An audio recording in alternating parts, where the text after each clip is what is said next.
Hi, this is Anu, Ayurveda and mental health trainer. చాలా మంది clients నన్ను ఎక్కువగా అడిగే క్వశ్చన్ ఏంటి అని అంటే, హెచ్ఐవి పాజిటివ్ ఉంటే ఒకే హౌస్ లో కలిసి ఉండొచ్చా, అండ్ ఒకే ప్లేట్స్ లో ఫుడ్ తినొచ్చా, లేదు అంటే మేము వాటర్ తీసుకునే గ్లాసెస్ వాళ్ళు పట్టుకోవచ్చా, సేమ్ వాష్రూమ్స్ యూజ్ చేయొచ్చా, సేమ్ బెడ్రూమ్ వాడుకోవచ్చా, ఒకే కాట్ పైన పడుకోవచ్చా, జనరల్ గా అంటే వితౌట్ సెక్షువల్ రిలేషన్ నార్మల్ గా నిద్రపోవచ్చా, అండ్ పిల్లల్ని పట్టుకోవచ్చా, అండ్ పిల్లలకి చేతులతో ఫుడ్ కలిపి పెట్టొచ్చా, అండ్ దానితో పాటు వాళ్ళ క్లాత్స్ ఏమైనా మేము వేసుకోవచ్చా, లేదు అంటే ఒకటే బకెట్లో స్నానం చేయొచ్చా, లేదు అంటే మేము నడిచిన దారిలో వాళ్ళు నడవచ్చా అని చెప్పి చాలా చాలా క్వశ్చన్స్ అయితే అడుగుతున్నారండి. సో ఇవన్నీ కూడా మీరు చేసుకోవచ్చు. ఒక్క సెక్షువల్ రిలేషన్ ఒక్కటే మీకు లేకుండా ఉండాలి, అండ్ బ్లడ్ ట్రాన్స్ఫర్మేషన్ అనేది లేకుండా ఉంటే నార్మల్గా అన్ని యాక్టివిటీస్ చేసుకోవచ్చు. సో సెక్షువల్ రిలేషన్ కూడా విత్ కండోమ్తో మీరు మీ వైఫ్తో ఇంటర్ కోర్స్కి వెళ్ళినా ఆ వైఫ్కి అనేది చెవి అనేది రాదు.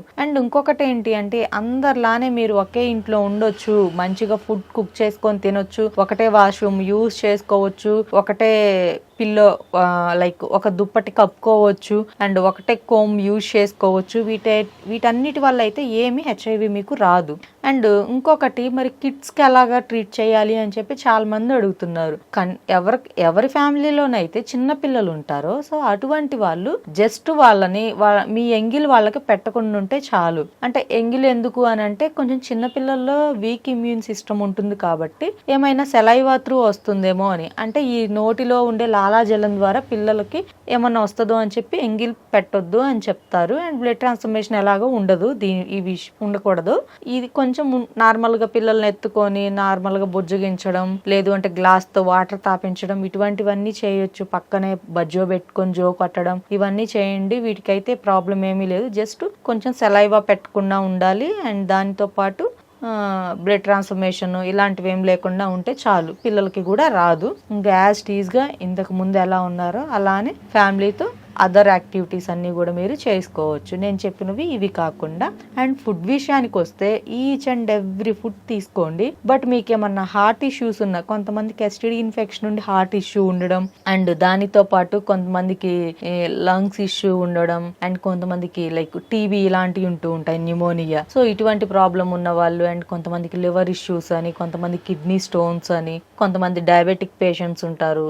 లైక్ ఎవరికైతే ఈ నాట్ ఓన్లీ ఎస్టీడీతో పాటు ఏమైనా అదర్ హెల్త్ ఇష్యూస్ ఉంటే మీరు మీ దగ్గర ఉన్న డాక్టర్ని కన్సల్ట్ అయ్యి మీరు ట్రీట్మెంట్ తీసుకోవచ్చు. లేదు అంటే మన క్లినిక్ వచ్చి క్లినిక్ కన్సల్ట్ అవ్వచ్చు. లేదు అంటే స్క్రీన్ పైన నెంబర్ ఉంటుంది. ఆన్లైన్ అండ్ ఆఫ్లైన్ కన్సల్టేషన్స్ కూడా మన దగ్గర అవైలబుల్గా ఉన్నాయి. ఇది అయితే నన్ను కామన్గా అడిగే క్వశ్చన్ ఏంటి అని అంటే, ఇంకొకటి ఫుడ్ ఏం తినాలి అండ్ చచ్చిపోవాలనిపిస్తుంది అని చెప్పి చాలా మంది అడుగుతూ ఉంటారు. సో అంటే డిప్రెషన్లోకి వెళ్ళిపోయి వాళ్ళ పాపం చాలా బాధతో కాల్ చేస్తూ ఉండడం, లేదు అంటే మెసేజ్ పెట్టడం, ఇలాంటివి చేస్తారు.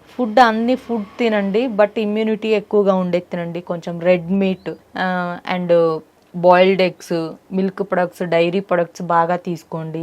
ఆకుకూరలు తినండి, సీజనల్ ఫ్రూట్స్ తినండి బాగా. అండ్ నైట్ పూట సోక్ చేసి పెట్టుకున్న పల్లీలు, అలసందలు, శనగలు, పెసలు, రాజ్మా ఇవన్నీ నైట్ సోక్ చేసి పెట్టేసుకొని ఎర్లీ మార్నింగ్ కొంచెం బాయిల్ చేసుకొని లైట్గా దాంట్లో మీరు ఒక లెమన్, సాల్ట్ యాడ్ చేసుకొని తినండి. మీకు మంచి ప్రోటీన్, ఫైబర్ దొరుకుతుంది. సో ఇటువంటి ఫుడ్స్ తీసుకోండి. అండ్ మైండ్ని పాజిటివ్గా ఉండండి. ఫస్ట్ పాజిటివ్ మైండ్ తోటి ఉండండి. అండ్ ఎక్సర్సైజెస్, వాకింగ్ ఇటువంటివి చేయండి. మంచి స్లీప్ అలవాటు చేసుకోండి. ఎప్పుడు డిప్రెస్డ్గా ఏడుస్తూ ఇంకా నాకు డిసీజ్ వచ్చింది, నేను చనిపోతాను, ఇంకా నాకు రెండో దారి లేదు అంటూ ఉంటారు చాలా మంది. సో ఇటువంటివన్నీ మానేసి, వన్స్ వచ్చేసింది మెడిసిన్ వాడుకుంటే ఇది కూడా ఏం చేయదు. డయాబెటిక్ ఇంటింటికి ఇప్పుడు ఎలా ఉంటుందో లైక్ దట్ ఇది కూడా అంతకన్నా ఇంకా డేంజర్ ఏం కాదు హెచ్ఐవి అనేది. మీరు మంచి మందులు ఉన్నాయి, దీన్ని వాడుకొని కంట్రోల్లో పెట్టుకుంటే ఏం అవ్వదు. మీకు అందరిలానే మీరు 100 years బతుకుతారు. అండ్ మీకు వన్స్ నాట్ డిటెక్టెడ్ వచ్చిన తర్వాత ఇంకా దాన్ని రేజ్ అవ్వకుండా బ్యాలెన్స్ చేసుకుంటూ నాట్ డిటెక్టెడ్ వచ్చేలాగా మంచి ఫుడ్ తింటూ,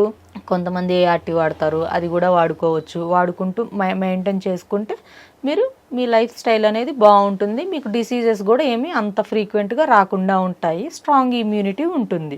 ఇదొకటి. అండ్ ఇంకొకటి వచ్చేసి మరి దీనికి అసలు ఎటువంటి మందులు వాడాలని చెప్పి చాలా మంది అడుగుతూ ఉంటారు.